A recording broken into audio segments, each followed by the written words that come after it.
let me just quickly do a quick introduction to our speakers for today. Again, our third in a series of this webinar, the Clarify, Create, Connect, your roadmap to building a remarkable brand.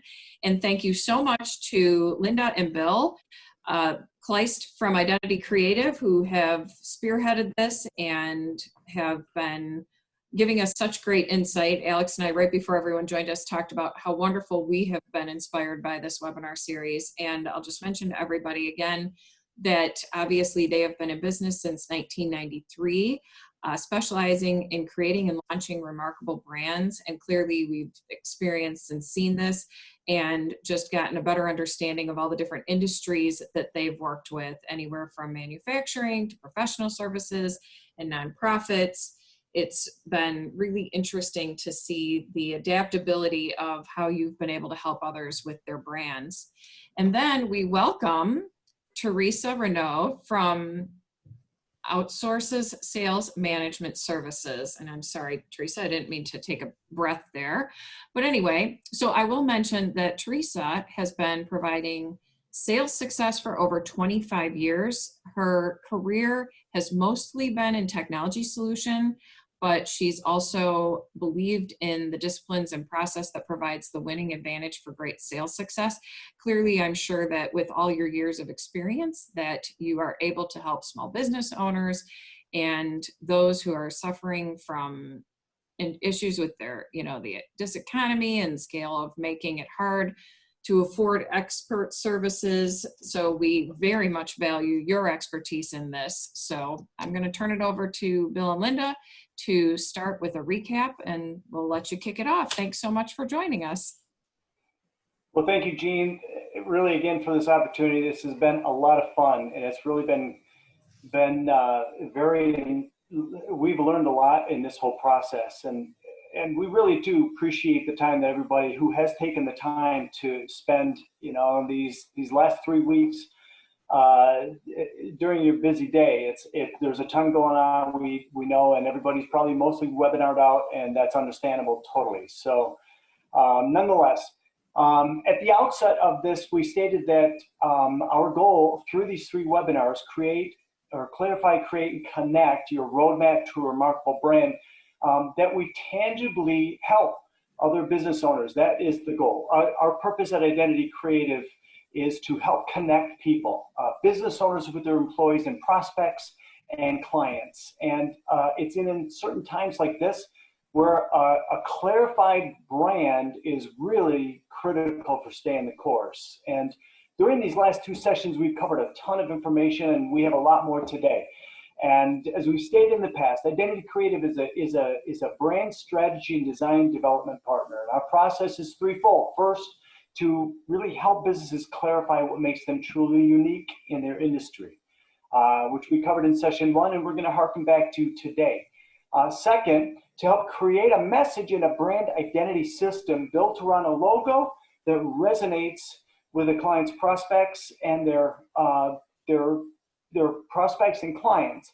And we covered that last week. We discussed a ton regarding what makes for a great logo and the foundation and the 4 pillars of really what makes a remarkable brand identity. And that was by far the best session, I think, of all of them, but that's just me. That was my session, so I'm a little biased. And then thirdly, to help connect that clarified, awesome looking brand message consistently through every venue, including print, digital marketing, and automated sales and marketing systems. And this is what we'd like to cover today. Today's session is going to focus on connecting the aspects of your brand and the most effective way to stay on brand while building a dynamic sales and marketing strategy. I'll hand it over to Linda and my partner here at IC, Identity Creative, shortly, and our special guest, Teresa. And they're going to be speaking with what's involved really in how to connect your remarkable brand. Lastly, we want to let you know we welcome and encourage any questions that you may have. Just put them in the chat window. Jean's going to be fielding those at the end of the session, and we would love to hear from you. And in case I space or one of us spaces, we want to also let you know that we are totally open for a free 30-minute consultation. Pick our brains. We'll look over whatever you're doing and give you free feedback.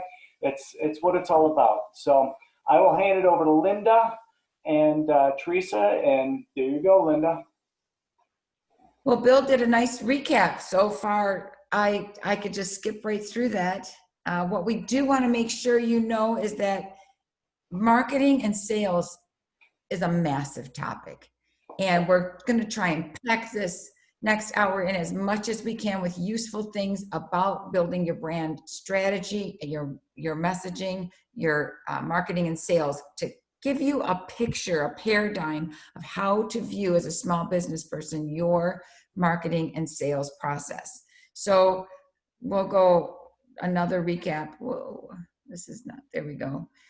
Bill talked about the brand blueprint. That was webinar 1, session 1, the abstract pieces of your brand, codified, placed onto a 1-page brand blueprint, then creating that identity, your unique logo, your messaging, and how to keep that aligned with your identity standards guide and implementation. And then today is the connecting piece. This also involves the brand launch, because a lot of people don't launch their rebranding with the fanfare that they could, and it fizzles out. So we're not going to cover that today. We're going to just work on taking these pieces that we put in the roadmap. And this is a resource that we've sent out to you. If you've been part of it, if you just registered for today, that will also be included in the follow-up email. It's just a checklist to help you see, okay, these are the main pieces that we've talked about. And we also, I'm going to fly through this because so many were on those other ones. We remember we talked about, hey, I've got this unique solution. This is what people come to us. I got this great product or service. I need a logo. I need a website. I need marketing collateral and packaging. And let's get on social media and all these other pieces. And we say, well, what are you saying? What are you doing to promote that uniquely? Then they get around to, we want to get to the other pieces of managing their brand, these deeper pieces, but the brand looks and feels disjointed, and there's so many parts to our business. How are we being intentional about managing our brand? So this slide is supposed to look overwhelming and confusing and hard to manage. So we take you through that process, or walk through it yourself. Remember, your brand is organic. It's constantly changing. It's growing. Internal challenges, external, and opportunities. So I'm going to fly through this because most of you have already seen it, but it's really important. This whole thing circles back. We're coming back to, this is still feeding all of our marketing messaging, our sales process, our mission. And Teresa's got some really great stuff to say about our mission and how that impacts sales. Your vision, your core values, and how these things, your brand promise, really differentiate you. Then all of those other pieces, tangible and intangible, that people see, feel, and experience about your brand, come together, and you know what's informing that brand. So you keep coming back to, oh wow, we need what we're going to add on this new thing or this sales process. Let's go back to our brand blueprint, and how do we keep this aligned? We have a client that's just adding on 2 brand extensions. They're a financial firm. They're adding on legal and tax. So we keep coming back to this blueprint, and even the new slogans for the businesses are following that same vision, because it's the same company with these brand extensions.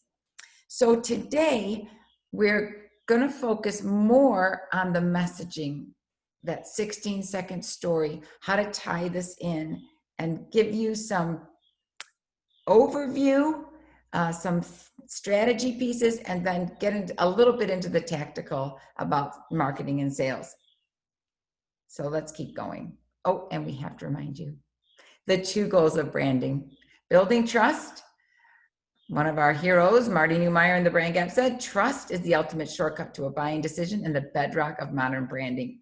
And to be remembered, that is the other goal of your intentional branding. For a brand to survive and thrive, it must build an identity that differentiates it from its competition. So it'd be great if you guys memorize those. They're just so important to be remembered, build credibility. So what I want to do here is pass the baton to Teresa so she can talk about how we're going to connect. We're going to talk eventually about connecting online, but I want Teresa to take over about shifting maybe our sales if we've been in business for a while. So I'm going to stop sharing and then see if Teresa can take that over. Yeah, thanks. Thanks, Linda. Oh, wait. Maybe I dumped that on you too fast. Sorry. I'm just having a hard time. Only one participant can share at a time, so I'm not able to share. Here we go. I'm going to share right now. Yeah, so, uh-oh, do I need to let this person in then? I probably do. Can you see that? I'm just going to let this guy in anyway. All right, so there are some things that have changed over the course of the last 10 years. It's been a subtle shift. Some of us already realize it, but really what we wanted to do is we evolve into the next part of our discussion today, and that is if we want to build an amazing sales funnel, marketing and sales funnel, with representing the brand, the message, and all tied into marketing with the outcome being, closed business, then we really need to take a look at what some of the fundamentals are in terms of what the new buyer's journey looks like. And then take a look at how we adapt our business to the buyer's journey, and how do we make sure that we have the right resources doing the right things for the right reasons to make us successful. So this might be a little bit redundant for some people that are very familiar with the fact that in the old days, which was about 10 years ago, let me just say that the road on this journey really hasn't changed that much. Let's look at it in terms of a vehicle and a road. So we're on this road, this buying journey, and we need awareness. We need to understand what it is that we think that we need. We're going to educate ourselves, or we're going to be educated for consideration with differentiations from who we're going to buy from. And at the end of the road, we're going to make a decision, or we're going to be closed, depending upon whose side of the coin you're on. But it, yesterday or 10 years ago, the old way of doing things was the seller owned it. The seller was driving the car, if you will, on this journey down this road. And it was up to the seller to determine how to make themselves attractive for the buyer. And really, quite honestly, it was all human. It was all about sales. 85% of it was all about sales. There was certainly a marketing component of it, but really what you did was you saved all your nickels and dimes to be able to afford those rock star salespeople, because those were the people that were going to do, the majority of the lead generation, lead nurture, and close. That's no longer the case. While our road from a buyer's journey perspective is still somewhat similar, we have a few new things that have been implemented, a few new stop signs or yield signs or whatever.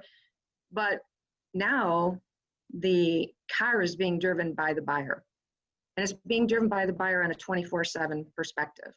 So we need to take a look at how we can adapt our operational practices to make sure that we're adapting to how the buyer wants to be seen by us, and how they want to be seen. I just said that wrong, sorry. How they want to see you, let me put it that way. So what this might look like is adapting from kind of an older strategy of outbound, cold calling, email blasts, all this other stuff that are almost repulsive now to the buyer, to more of a, how do we attract and look lovely and look valuable to those buyers for the services and solutions that we are trying to sell. So in this adaptation, there's one important part that seems to get missed quite frequently with a number of with a number of my clients. And that is, it's really hard, but we have to do it. We have to shift from a people-driven sales system to a process-driven revenue system. And what I mean by that is, there's this thought process still inside business owners that if I can just get the right salesperson, then everything's going to fall into place. But really, what isn't happening, or what would be a better way to think about this is looking at revenue generation from three things, which are still super important, and I've already mentioned it a number of times, and that is we still have lead generation, lead nurture, and close. The problem is, if you expect a human being to be able to do all of those three and do them well, it doesn't happen. So an exercise that I give clients all the time is, let's evaluate your sales team. Let's, on a scale of 1 to 10, look at them from how are they generating leads on a scale of 1 to 10? How do they nurture their leads, and how are they at closing? So you will rarely ever find somebody that comes out with a 30, that being 10, 10, and 10. You find somebody that tends to have a higher propensity for being able to generate leads. That type of person might be an inside sales rep or an SDR who is really good at taking warm leads and doing outbound calling to get those leads even more warmed up for the next level. Or you might have somebody that's good at nurturing and would make an awesome account manager for those clients of yours that have more upsell, cross-sell opportunity. And then you might have, and hopefully you do have, those that are just fantastic consultative communicators and are awesome at closing. Now the challenge is, the other part of this challenge is, most of us understand that the human resources are a whole lot more expensive than technology resources. So the challenge for the new operation is really finding the right people for the right areas, and then supplementing that and marrying it together with the right technology automation tools. This is a reinforcement trending report from HubSpot. It's a little bit outdated, but it does help us reinforce the value of adjusting your operation to become attractive for the new buyer's journey. On the right-hand side, we have what I'll call the traditional or somewhat outdated outbound practices. I do think this is kind of interesting though, because there's going to be a little bit of a shift according to Teresa, and this might not come to fruition, but because of some of the experiential technology things that are now happening in terms of outdoor advertising, I think there might be a little bit of a shift in people moving to some of the options for video on billboards and things like that. But traditionally speaking, we're not getting very many high quality leads out of these types of practices. On the flip side, on the left side, we see from an inbound practice perspective that this is generally speaking where the majority of high quality leads are coming from. So in the center here, we have the traditional, let's make that salesperson be responsible for everything, including lead generation and lead nurture. And it's not really a high percentage of effectiveness in this area. So again, splitting off how you set up your operation and leveraging technology and your human resource assets in the right place for the right reasons to balance and affect and create, attract your clients. So having said that, we also need to bring up the fact that if we're making adjustments in our operation, we probably need to make some adjustments in our marketing budget.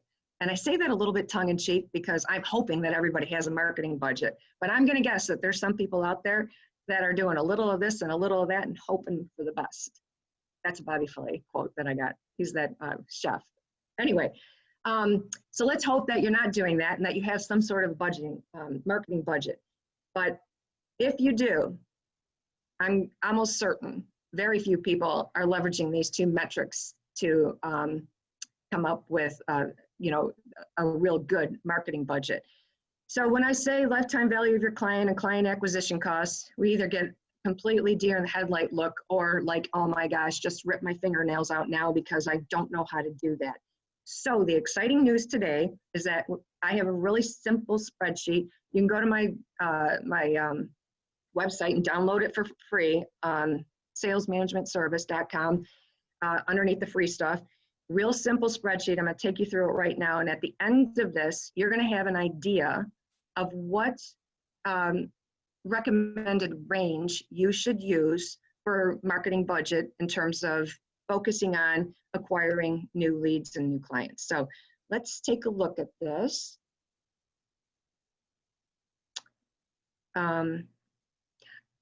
Everyone's on mute. I was going to ask if I was talking too fast, but no one's going to tell me. So, oh, okay. So I got a thumbs up. Thank you, Linda. All right. So page number 1, we're going to start off with and let's look at this from the perspective of last year's numbers. So you're going through numbers that you already know that you have.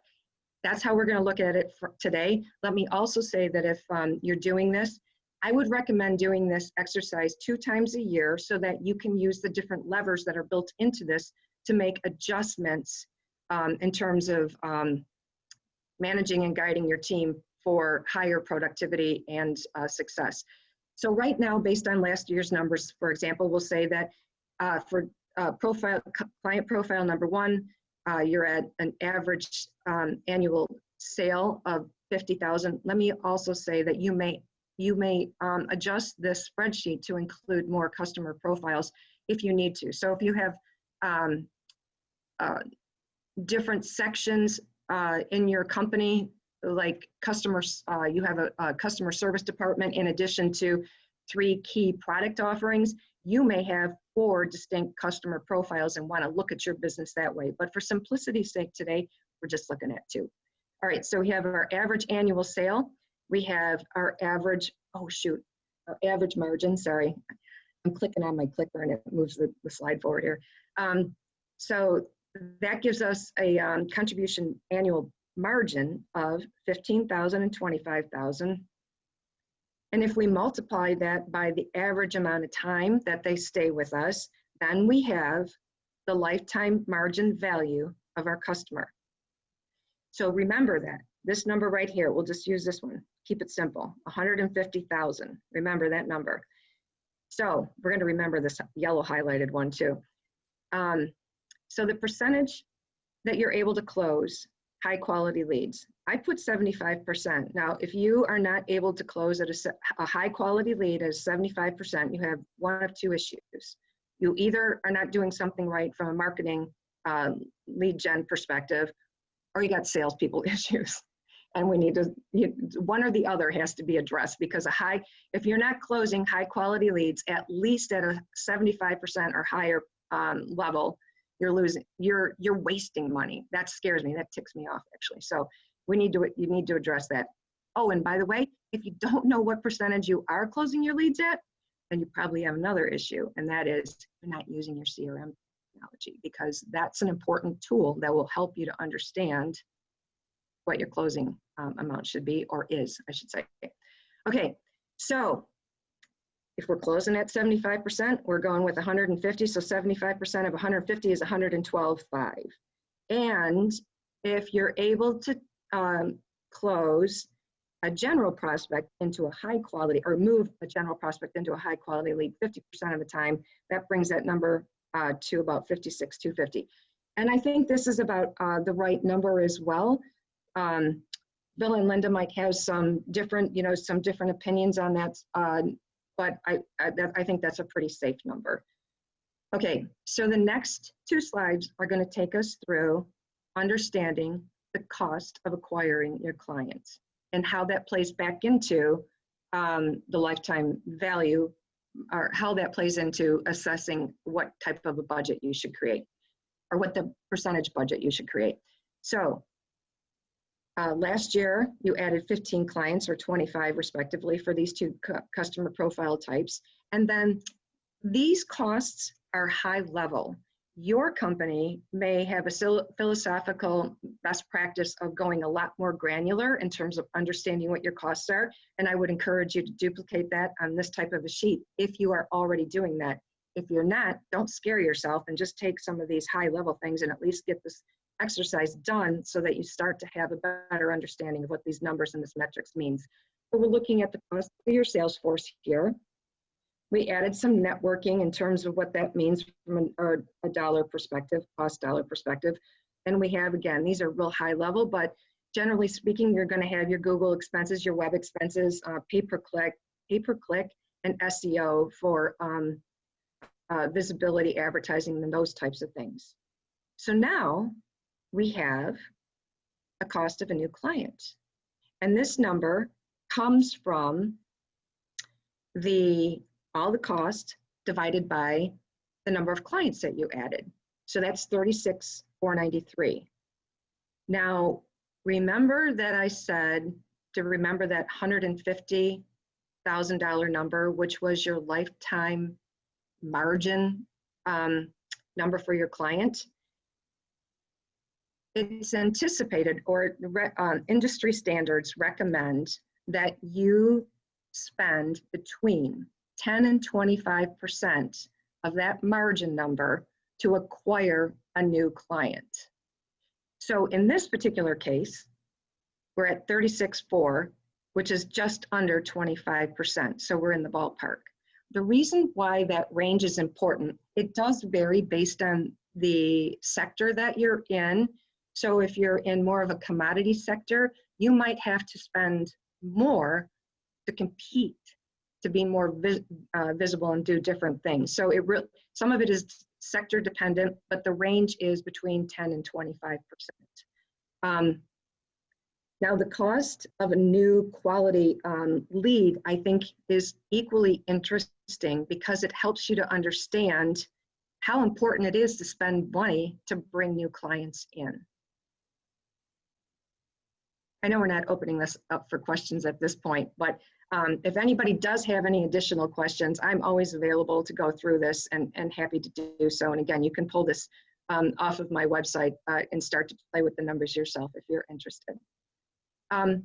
So what's interesting is that in this exercise, you can start to look at things a little bit differently to make some tweaks. So what if you were to reevaluate your lead generation process and you took, let's say you had a sales team of 7 that were responsible in general for lead gen, lead nurture, and closing. What if you reduced that number to 5 and you reallocated the salary associated with 2 of those people and reinvested it in your marketing machine, that being your web portal and all the sales and marketing automation tools that you can integrate into that? What if you did that? What would happen in terms of your ability to attract and retain more clients? Another thing that people don't often think about is, where are your leads really coming from? The classic example is you've got that salesperson who rarely ever leaves the office, which is a problem, and all of a sudden lands, the company's best ever deal. And lo and behold, nobody really knows that lead actually started from a show from last year that was carefully handled by marketing. And eventually we lost touch with that person, but he ended up buying from us, and the salesperson gets all the credit for it. That's got to stop. That's why we have sales automation tools like a customer relationship management system, so that we can track the source and origin of a lead so that we know where to appropriately invest our lead generation budget and money. Value the leads for really what they're worth, up to 25% of the lifetime value, margin value of your clients. Develop a lead generation trick. So I love some of this stuff because one of the classic examples, although it can't be repurposed in our pandemic stage right now, is a technology company that I personally knew a number of years ago that would pay for clients to join them for like a three-day boondoggle on Mackinac Island every year. It was like the talk of the town, sincerely. They did a fabulous job treating their customers and prospects with the greatest and the best, the finest. People looked forward to being invited to that. And really what it did was it opened up doors for their salespeople to be able to go back into the prospects following these events without having to spend hours on the phone to get clearance, to get, to have to talk about their value pitch. but instead they brought these prospects in, their current clients, and wined and dined them and established value, and then were able to, essentially had warm leads for their salespeople to follow up on. Just a few ideas. And again, these are the things that you can do once you have the metrics in place.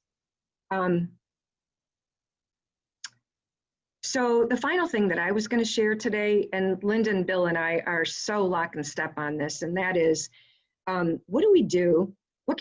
What physical things or cultural things can we do inside our companies to make sure that we're aligning our sales team and marketing teams? And I think the first thing is we need to start thinking in terms of, it's a revenue team culture. It's not sales and it's not marketing, or it's not marketing and then sales. It really needs to be a combined effort. And it's kind of like a relay race. We need to be able to pass the baton, and we need to understand who's responsible for picking it up at what point in time and bringing it to the end of that race. I don't know if that was a great analogy or not. I probably should have thought that through a little more. Anyway, everybody in the company needs to understand the problem that you solve and the value that you provide. I am a really big believer in everybody needs to understand the pitch or the mission or the one-liner, whatever it is that you want to call it. Actually, there should be a couple of different things. There can be your theme, your mission, but everybody needs to understand that they're a part of that mission, and they should be able to articulate that. I jokingly tell everybody that you need to get up, say your prayers, and practice your pitch every day. And if you're the owner, you need to do it more and have it down than anybody else, because if you're not passionate about this, then nobody else is going to be either. So we all need to be able to get up, be excited about what problems we're solving, and repeat that on a regular basis. I'm stopping because I really do we practice this all the time. People get freaked out at first, but then once they get through it, it's like, oh yeah, this has brought us together. We're tighter as a team now. Everybody gets it. It becomes more natural. It's just one of those little things that really should be incorporated. Anyway, brand and marketing needs to be integrated into the entire client lifecycle. So mostly we talked about client acquisition today, but equally important is client retention. In fact, if you think about it, it actually costs you 3 times more to bring in a new client than it does to keep one. So the problem is you need to have a balanced thought on that. There's always the chicken and the egg thing, the horse and the cart thing. You need both. But quite honestly, during this pandemic situation, I sent a poll out asking people if they were more focused on new or retaining. And the right answer should have been retaining, because you can't lose. New clients are hard to come by right now because of everyone's financial situation, or many companies' financial situation. So you better hold on to everything that you have, continue to show more value, differentiate yourself, sell inside, outside, cross-sell, upsell, new sell, whatever you have to do, but keep those current clients. So mostly today we talked about acquisition, retention is equally important, and having a brand message marketing program inside your organization that seamlessly connects the whole life cycle is super important. Over communicate your content strategy and assets throughout the whole company. That's another thing that I'm a big believer in. I don't like rogue salespeople going out and creating their own stuff, but you know what? The good ones will. So if you're not giving it to them, they're going to go do it, and then you're going to be at risk. You need to make sure that people are saying the same thing across and inside your company, and you need to make sure that they're using the same assets so that things don't get messed up and confused.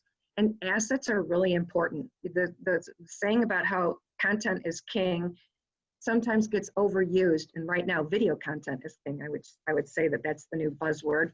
And being able to do things like this and have them recorded and then be able to repurpose them, those are video assets or content assets that are invaluable. So over communicating the content strategy and the assets throughout the company and where they can be redeployed or deployed is really important. My last point here is that marketing and sales really need to feed each other to reconfirm the message and value strategy on a regular basis. So we're not living in a static world. things are changing all the time. And if we're not having quarterly meetings to understand whether or not our value is still current and valuable, and how is it perceived both from a marketing perspective as well as from a sales field perspective, you need to have that integrated conversation on a regular basis to make sure that the company is fortified with the right information and not just getting static. So that's really all that I had for today, Linda. I'm going to turn it back to you. Thank you, Teresa. I love how Teresa comes at this from the technical side of it and her depth of experience. All of that stuff is that part of it we need even in our organization so badly, that accountability and the way she looks at sales. I love it. What we want to do now is keep reinforcing a lot of what Teresa was talking about, building that brand strategy into your sales and marketing funnel. So we want to talk about what is important in that marketing and sales funnel, that revenue stream that she talked about, that machine. So you need a clear message. She called it a one-liner. We talk about the 16-second story. Everybody's got that. We talked about it in the Clarify webinar. We're going to talk about it a little bit more today.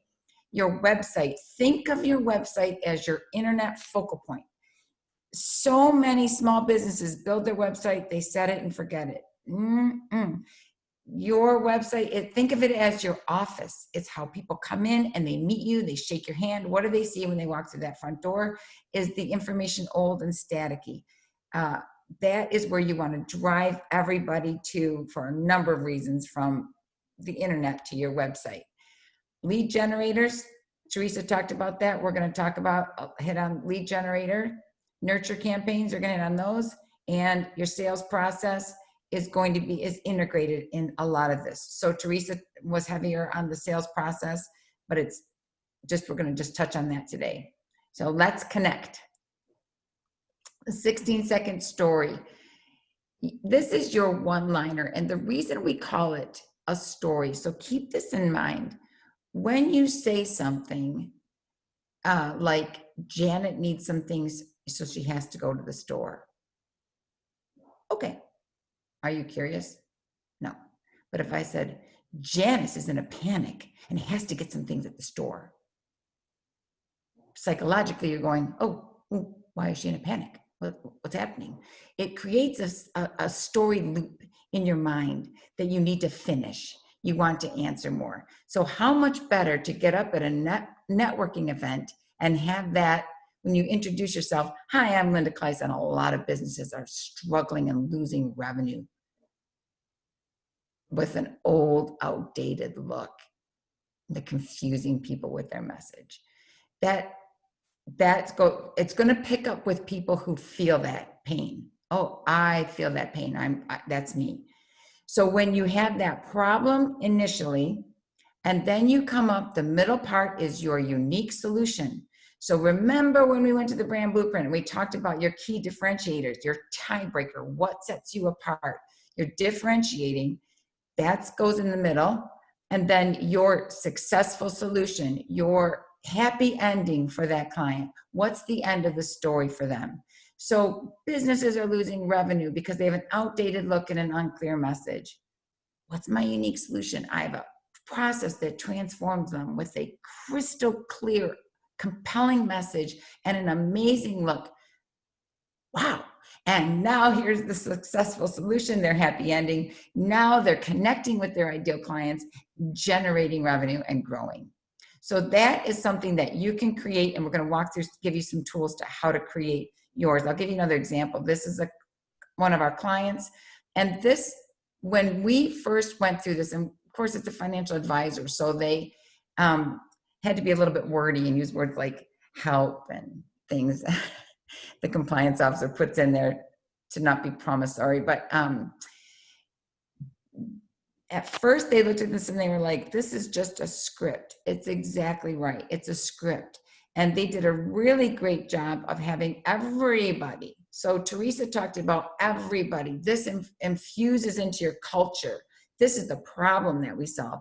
Everybody, advisors, they have 30, some advisors plus advisors, their admins, everybody on the team, the IT guy had to remember this because each person in your organization is a brand advocate and a salesperson. So they had to do it on video on their cell phone and send it in, and they had a competition for who did the best. So if you just read this like this, people are unsure about who to trust with an investment plan to build their wealth. We work hard to elevate everybody's, okay, you get it, right? So you practice it and you memorize it in such a way that you're saying it with passion. You know, people are unsure about who to trust now with an investment plan to build their wealth. We work hard to elevate every client's investment experience with our compassionate service and our proprietary defend and advance process for building wealth. And now we're giving people solid confidence in their investment plan and in their future. What happens when people memorize your 16-second story is they can adapt it to whoever they're talking with. So if they're with a group of seniors, they can say, you know, people are getting near retirement, or seniors are really scared about who to trust with their investment future. You already have that framework in mind and you can adapt it. And like Teresa was saying, every salesperson now has this message. They're not free radicaling it everywhere. And remember, getting back to building trust and credibility is maintaining that consistency. And then you know that solution to that problem. Also, I want to say what's really cool is the purpose that we've worked through, those core values. They are even infused in this messaging. It's very exciting to see how that comes together. So we want to get that language. How do you relate to your prospects so that they feel like you really understand? It's a noisy world out there. How can you say things in a way that's going to connect with them? So you're going to build trust by speaking their language and becoming their guide. And we want to, if you're not, I'd love to have you raise your hands, are familiar with Don Miller's story brand. We have used those pieces for years. And when I heard him, I was like, oh, wow, this is what we do, but he put it in such a nice framework that why recreate it? He's an amazing author, and he uses the story loop that we talked about with that 16-second story to help you build marketing messaging that's going to resonate. Remember, we said that before. No one on this call, no one listening to this, no one in the world needs everybody to be their customer. You just need your ideal client. So you want to attract them. So here's how you can get inside their head to get the right language. You want to think of your prospect or your customer as the character in the story. Every good story has its hero, and every great hero has its struggles. If you think about it, so great example is Luke Skywalker. So there's the battle. He's got problems, right? So he's got this external problem. Okay, the world's going to blow up by the Death Star. And the internal, can I do this? Can I be the Jedi? Could I help fight? Do I have it in me? Your prospects have those same things. There's an external problem. This is happening, or whatever it is. I need to sell more of this to these customers, and I can't get there because we can't do trade shows anymore. We can't do this right now. This is my problem. And how am I going to do it? I'm feeling this internal insecurity. This is when you really want to spend some time getting in their head. I heard one coach call it the ice cream on the floor moment. Put yourself in their shoes when they're in the ice cream on the floor moment, when they're so discouraged, they just walk in the door. I don't care. Go to the freezer. I don't know if you've ever done this. And pull out the ice cream and sit down on the floor, and you're eating it and you're not even tasting it. I know it's on the floor, but I have a good stool. But I've done that. Just stop the pain. What is it? What are the frustrating feeling words? Really craft those, and you'll get start to connect.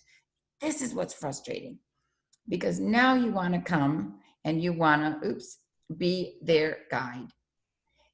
Too many companies have positioned themselves as the hero, and that pushes your prospect out of their story. So you want to be their guide. A guide, think of Obi-Wan Kenobi or Yoda. I know I'm going back in time, but it's pretty much a universal one we can relate to. The guide has authority, been there before. This is okay. I can reassure you. I can show you the way. It's hopeful. And then the guide gives a plan. This is how you do it. This is how you walk out. And then you got to take action. It's not so hard. Here are some steps. And then you got to let them know there's a choice. And in every sale and in our marketing, we want to help them see there's a fork in the road. You're here. You could take this step. If you don't take this step, you're here. You see that gap? That's where we want to help them see that gap. So you're either going to have that success, and that's the 16-second story. That's the successful resolution. This is your life now, that you conquered this and you're the hero. And here are the risks if you don't take it. So this is available to you. I'm going to, in the email back, send you a link. This is a free tool that Don Miller offers. It's my story script or mybrandscript.com. You fill this in, you can use this, and it is for a do-it-yourselfer, or if you have a marketing director, you're working on it with your team. This gives a really good tool. It's a really good tool for you to help think this through. There's tips on there. There might even be some videos. So this is how you can develop. These are the steps to building, knowing your key differentiators as well, your 16-second story, and the marketing message that you want on your website. So I'm moving at a decent clip. We okay? All right. Here is how we want to connect with your website. These are the things you want to have when you welcome them into your online office.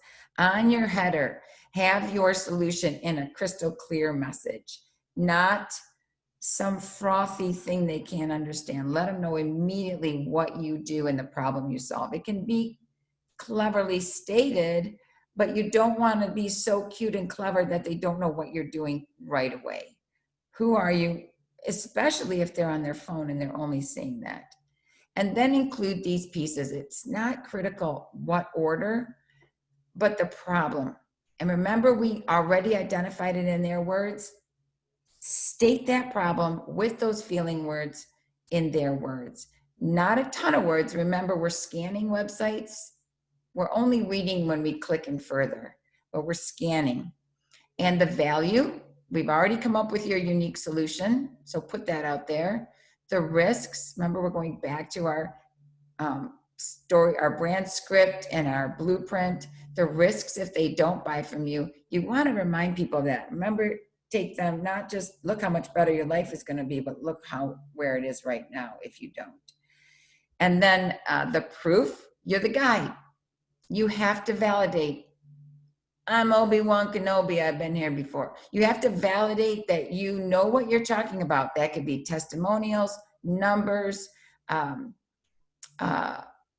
stats. There was another one that I was thinking of. I don't know. Validation. Shoot, it's a really good one, and I didn't put it in here. Okay, and then your call to action. Remember the call to action was here, you make a plan and move them to action. This is often forgotten on a website, on a homepage. So if your item is a impulse kind of buy, I want to buy this $8 software that's going to help me write better every month. That's an impulse buy. That's a low risk. Hit the buy now. Here's what it takes. It's 1, 2, 3 steps. One of my favorite was, remember LegalZoom came out. I don't see a lot about LegalZoom now, but when LegalZoom came out, they had 3 easy steps. Step 1, submit your information. 2, sign the document. 3, or send it to us. 3, sign the documents. You're good to go. Well, no legal process is that simple, but they simplified it in 3 easy steps. If you have a bigger process to do, it's a higher cost, then you're going to want to give them, if you think about they're here on the other side of the river and you want to get them over to you. You've got to give stepping stones or a bridge. How are they going to connect with you? So if you're a high-end expensive product or service, then maybe you need to say, let's set an appointment. Here's the steps to set an appointment. Make those first few steps low risk. And then the lead generator, Teresa talked about, I call this your irresistible offer in exchange for their contact information. You'll also hear people talk about gated content. Your gated content is they can't get this thing that they want until they give you the key, which is their name and email. And everyone has this. Please don't let people come to your website and leave without offering them something of value. So if you're a flower shop, what could I do? Well, maybe you have your special recipe to keep flowers longer, or 3 ways to make sure that the flowers you send are coming through. Not 3 ways, that's not enough, but a checklist. Another offers, people love checklists, they love tips. It has to be pretty valuable and show it because there's so much free content online, but you can do this. We really encourage people to do this. Then you have a way to do what Teresa was talking about, nurture. So now we're generating leads with this lead generator, and now we're going to nurture those leads. So I'm going to do a very, very simple lead nurture example. So say you put it out there in social posts, you've been at events, you're using Google AdWords, you're creating webinars or videos, you're sharing things, you're having events and meetings, networking. You want to drive people to your website, to a landing page. Most people know a landing page is any page that someone lands on from your website or from the internet. It could be your homepage. If you're doing AdWords, you're going to create a specific landing page with no navigation so they don't get distracted. Here's what the ad took you to, form to sign up.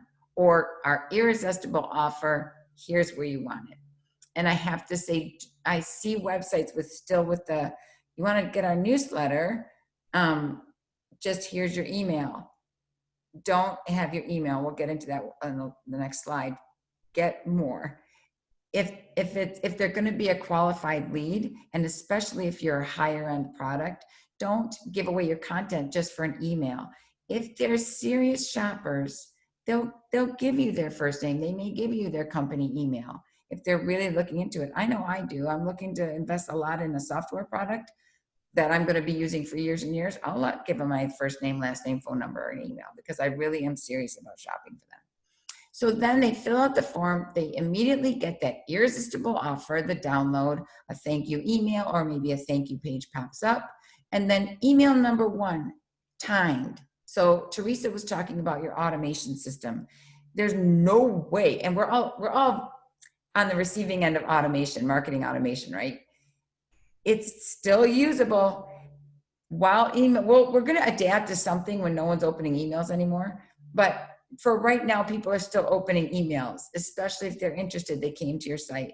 So you say, hey, a couple days ago, you downloaded this. If you have a really good automation software, you know if they opened it, you know if they looked at it. Then follow up again with more nurture specifically toward them. And then when it's time, you're going to make that call or they're going to call you. That's the nurture. They didn't just come to your website and pop off. This is the marketing sales funnel. Now they're connected to you. Now they're interested. And then getting back to why you don't want to just have your email, accept their email. You want to get at least their first name if it's for a low sign-in, because personal emails have a much higher open rate. People, the more automated, the more sophisticated automated marketing gets, the more targeted we have to be, the more focused we have to be. So always get at least their first name and put it in the subject line so that they'll open it. And then how are we doing on time? We're pretty good. We want you to be able to adapt to new channels of communication and embrace technology and marketing automation. This is from the startup to enterprise level. If you're a startup and you don't have a newsletter, you're not connecting with people, get a free account on MailChimp or Constant Contact. You need to stay in touch with people, even if just once a month you send out a piece of information that might be helpful or relevant to them.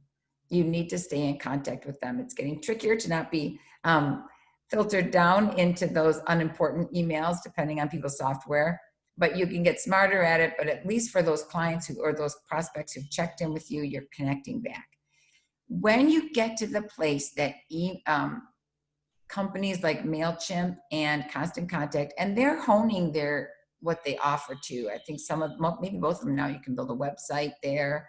You can create a different branch, but they're very limited in their marketing automation. So there are a number of companies out there, and I just want to highlight some of those.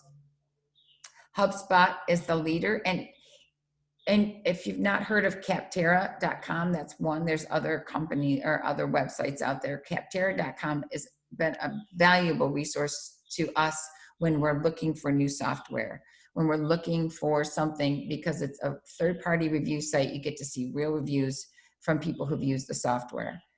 HubSpot's out there, leader on that inbound marketing and marketing automation. Keep, which used to be in Fusionsoft, Acton, Drip. Salesforce has Pardot, which if you're using Salesforce, I do not recommend Pardot. You really need people who can do high-level coding, HTML stuff to work with that Salesforce. And then there's SharpSpring, and I have to give a call out to SharpSpring because we're SharpSpring certified partners. When we were looking for what can we do for people, SharpSpring had the same robust capacity that HubSpot has at a fraction of the cost. They go through agency partners. So even if you're a do-it-yourselfer, you want to find an agency partner, don't go straight to their website. So that's how they set theirs up to offer people a better value. So how do you create marketing strategy that can grow and adapt with your brand messaging? We wanted to take some time out because marketing strategy, where do you start? It just can feel overwhelming to people. So here are some tips to building a marketing strategy. Start with an audit. Audit what you're doing already. Start with what you have. If you've been in business of any sort, you're doing some marketing. So look at your content on your website. Have somebody else from the outside look at it and can help you generate maybe a lead generator from it, some ideas. Well, this looks really cool. You could do a video on this. I didn't know that. I don't even know much. Do people know about this who are looking for somebody with a solution in your industry? Do a webinar. And your current marketing efforts, where are you now? We're working with a client who went from zero to working with someone like Teresa. Wow, we're like spending like a fraction of 1% on our marketing. No wonder we're not growing. We just decided we got to spend 4% on our marketing. So we've got all this money now. What are we going to do? That's a fun problem. They were already at their chamber, and I said, okay, let's look at everything the chamber offers. What are you doing now? What can you expand on? What aligns with your brand? So it totally fit for them to sponsor the young professionals at their chamber. This young professionals event, they're there every single month with their logo and their event. They're expanding on that into high schools around the area and colleges. So start with what you're doing and you can build on that. That budget piece that Teresa, that's why we wanted her in here, is so important. If you spend too little, you're missing out on opportunities. If you spend too much, you're wasting money. So and the reason why this is so important, a lot of businesses fail quickly because they didn't save enough money from marketing and sales. You can't, if you're going to be in a print publication and you think you're going to just try it for a few months, forget it. You need to do something that's sustainable so you can be there and be there and be there. There are some examples, like with the Auburn Health Chamber, you have MP Photo and Paramount Marketing. Did I say that right, Paramount? Yeah, promotional marketing. They're there at every event, right? They're just there. Oh my word. That is amazing. Paul Kateri just popped in the waiting room as I said that. Yes, that's so cool. Hey, Paul, you missed a shout out. So they're at the chamber consistently being known. So do something where you can make the most sustainable impact. And then, oh, somehow that went. Test and commit. So testing does not mean throw it at the wall and see if it sticks. Don't spend a lot of money. That's why we don't want it to be a research and let's see, try this here and try that there. Really be a little bit more intentional about it and evaluate it so that you can test it for an extended period of time. Commit to this process. It is work. You need to stick with it. And then this is how it all wraps up. We want you to keep branding. And we say that because people will get a logo and they'll go, check off, branding is done on the list. It's not. You never stop branding. You built that brand blueprint when you clarified what makes you unique, what's the DNA of our business. And we, just like the tree, that informs all of the pieces of your brand. And then we moved into that to create your look and message. All of that in the same way is going to be filtering through and being expressed through your look and message. And today we're talking about connecting your marketing, sales, and your culture. I hope you can see how this is woven through. You're not just throwing out, oh, we got a trade show, maybe we should talk about this. Yeah, that's a good idea. Or, hey, I got a great deal on this print ad in cranes, whatever. Should we do a coupon? You don't see coupons in cranes. I don't know, just should we do a coupon? You've got value you're talking about. You've built your brand script. You know how to relate to the customer.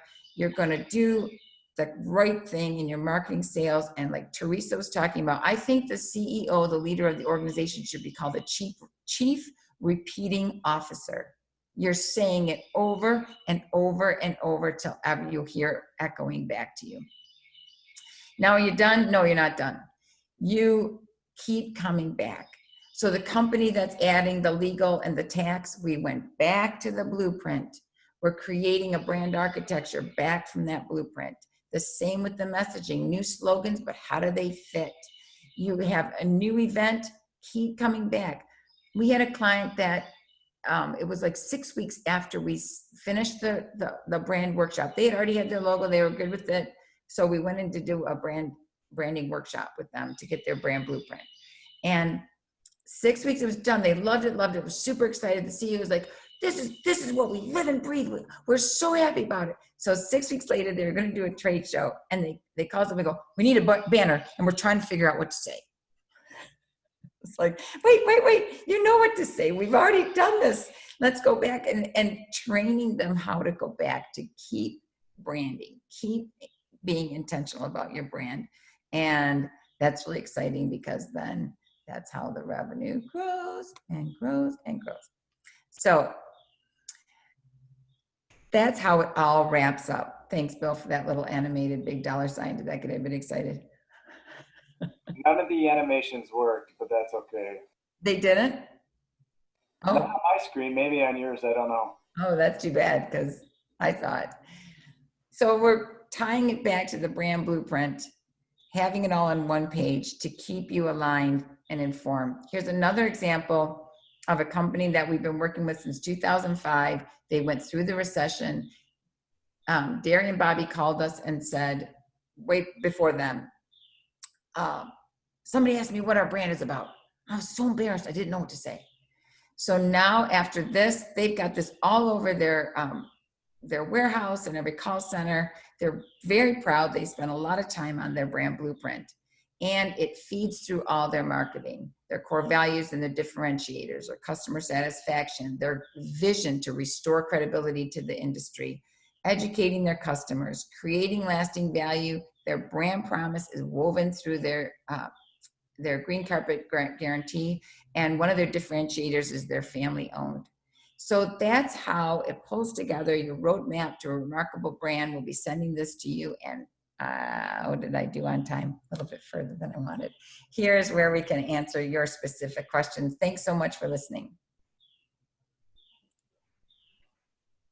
Thank you so much, Linda, Bill, and Teresa. Okay, so if anyone has any questions, please pose them in the chat field, and or feel free to unmute if you would like to simply ask. But I think we have a couple of questions. One specifically about a CRM and the, you know, from the perspective of an off-the-shelf type. And I guess this question would go probably more to Teresa, because you were talking about that quite a bit. And so what would you suggest for a small business with 1 to 2 people? And what could the annual outlay for something like that look like? Well, so there's a couple ways you can go, and the good thing is you're asking about it, and you're interested in implementing it. Almost all of the major providers have a freemium version, which in some cases may be just fine for many years to run your business, and it gives you the future flexibility to step up when your business requires more services. The challenge with any CRM is setting it up correctly so that it's easy to use. I personally use HubSpot.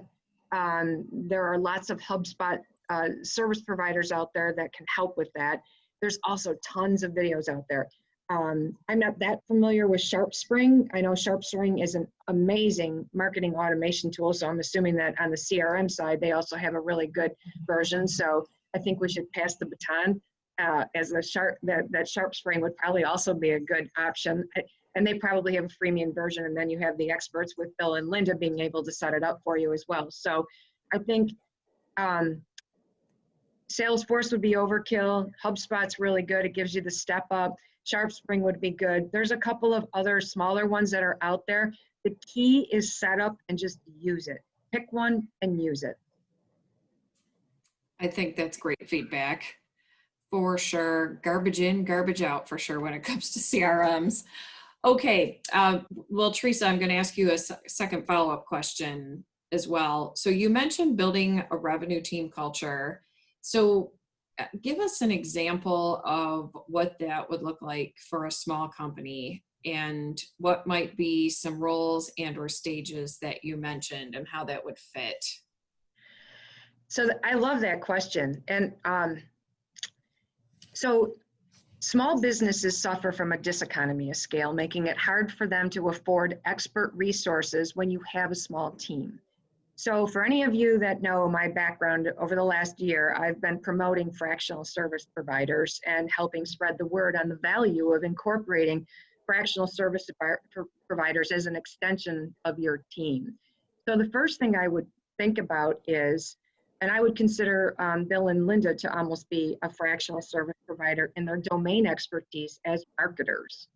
So while you may not be able to actually afford a full-time expert, inclusive of marketing and a sales manager and salespeople and all these odds and ends, what I would consider doing is looking at what the fractional services providers are out there that you could bring on as an extension. But that revenue team does need to have a component of marketing, sales, and really, really important right now is customer service, or that client experience. So we need to have really the next big thing, it's been evolving, is what's your CX like?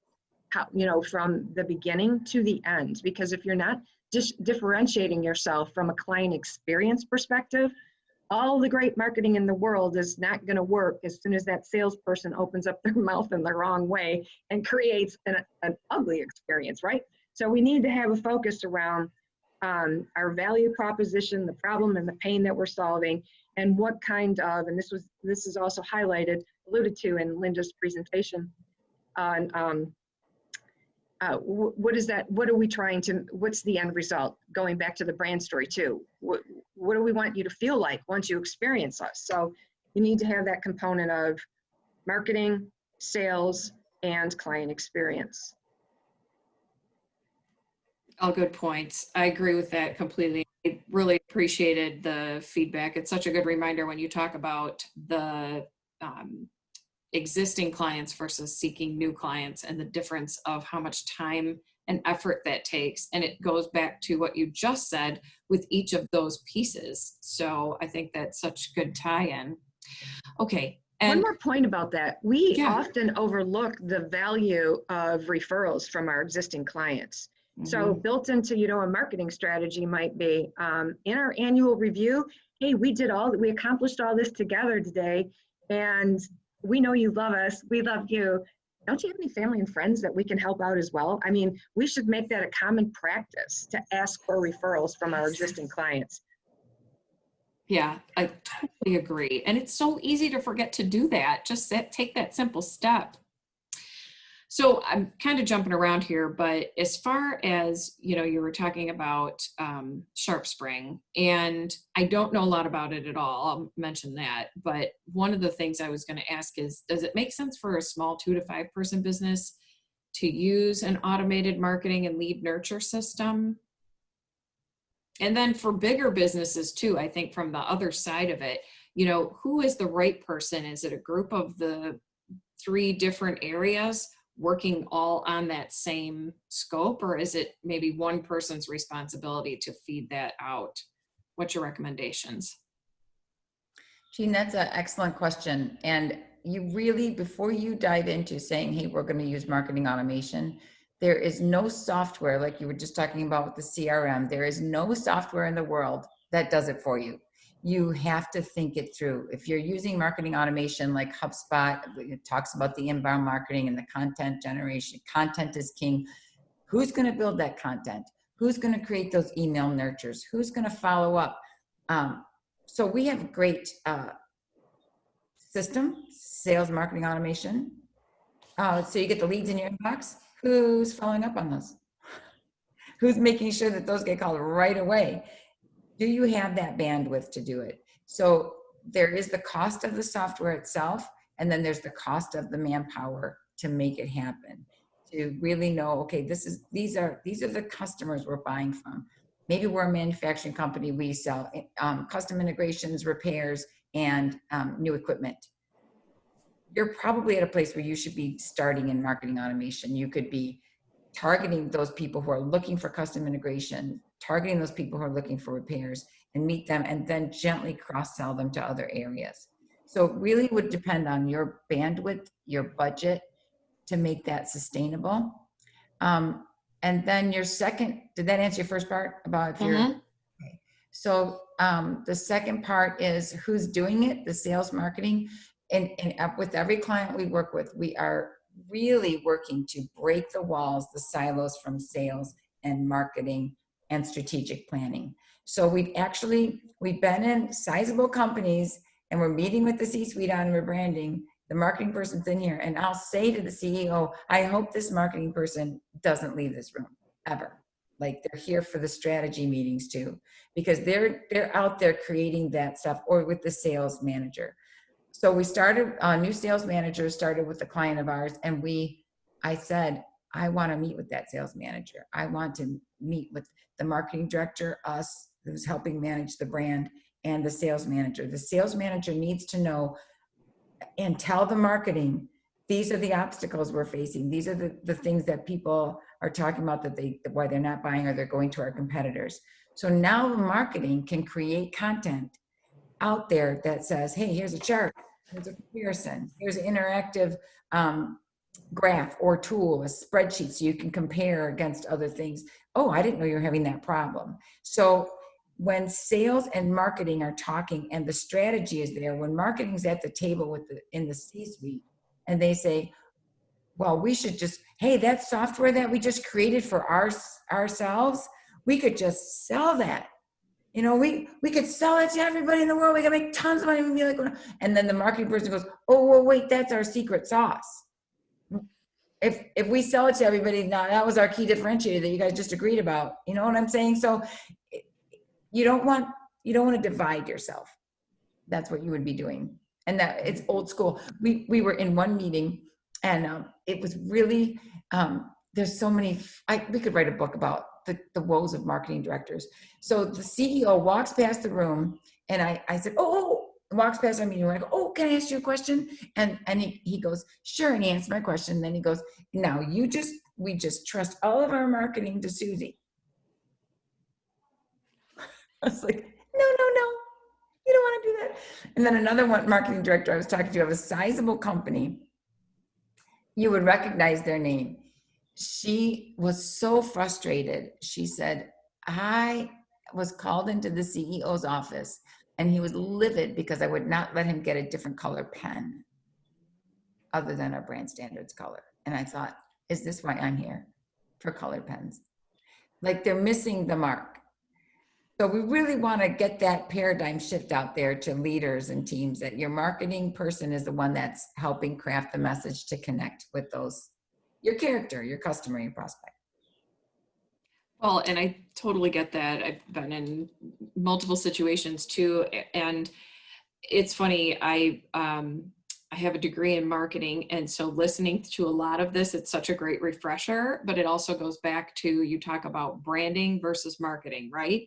So go ahead and kind of talk. And I know one of you had talked about the cart before the horse and that type of thing.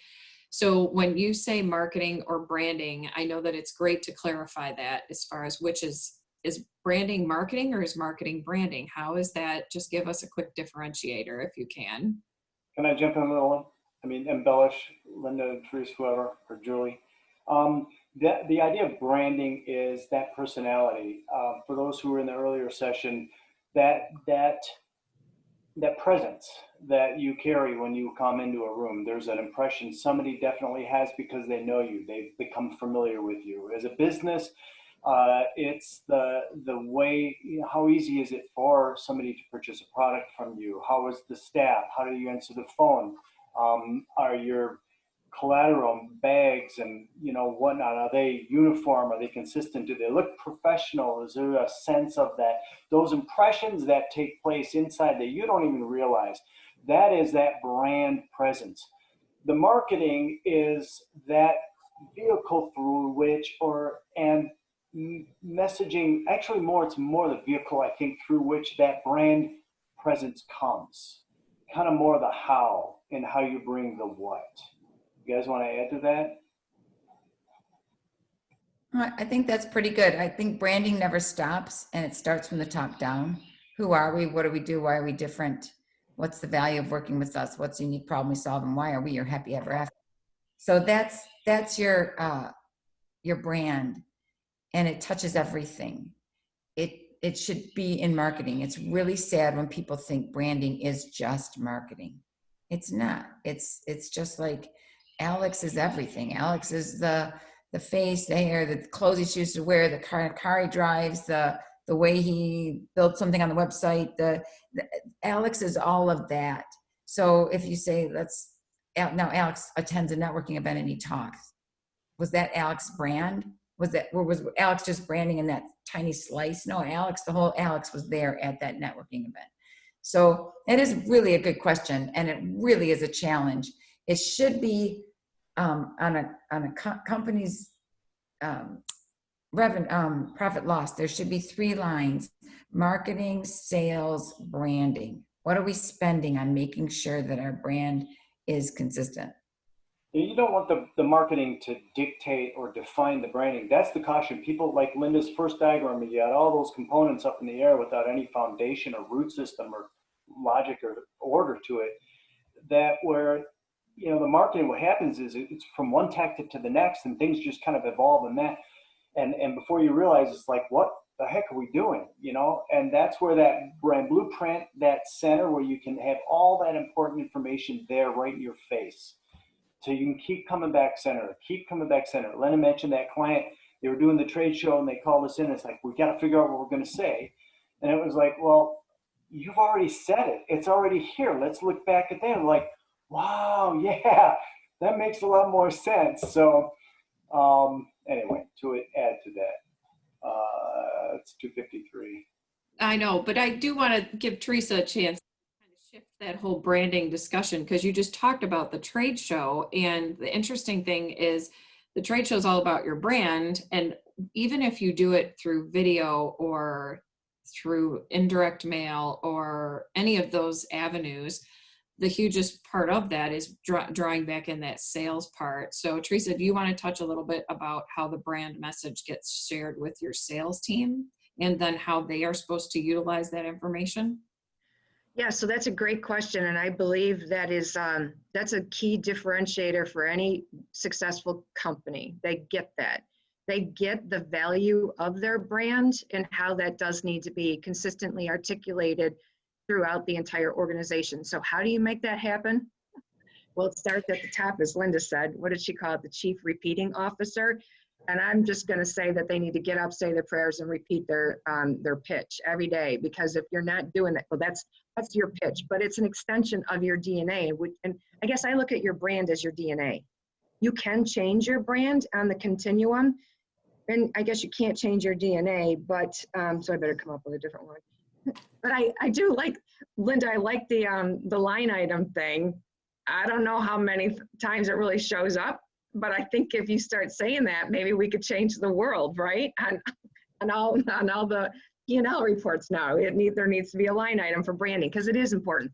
So for those organizations that teach their teams about who they are, why they are who they are, and what they do for their clients, there is just being able to say that puts you far enough, you sell yourself first, you sell your company, and then you sell your problem, or you solve your problem with your solution.